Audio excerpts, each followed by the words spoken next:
2 দিন পর তো কোরবানির ঈদ, সেটা কি মাথায় আছে? আমাদের জন্য না হোক, এই মেয়েটার জন্য তো কিছু নিয়ে আসতে হবে। বাবা, আমরা কি এবারে কোরবানি দিব? না মা, আমরা এবারে কোরবানি দিব না। তোর জন্য নতুন পোশাকও তো কিনতে পারিনি। কি করব, কিছুই ভালো লাগছে না। সামনে কোরবানির ঈদ।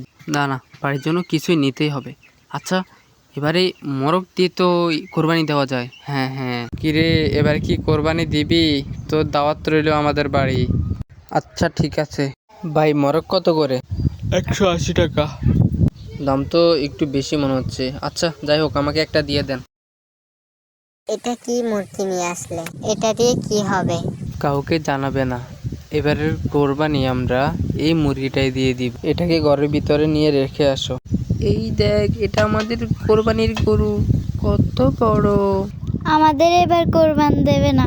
কিরে, তোর কি অবস্থা? এখানে কি করিস? না, এমনিতেই দাঁড়িয়ে আছি। আমরা গরু নিয়ে আসছি আমাদের কোরবানির জন্য। আপনাদেরটা কি আনছেন? না, এবারে আমরা গরু দিয়ে নয়, মুরগি দিয়ে কোরবানি দিব। কি বলেন চাচা? মুরগি দিয়ে কোরবানি হয় নাকি? মুরগি দিয়ে তো কোরবানি হয় না। ও আচ্ছা ভাতিজা, আমি জানতাম না আসলে। তোমাকে অনেক ধন্যবাদ। আর তুমি নাকি কার্টুন অ্যানিমেশন কোর্স খুলেছো?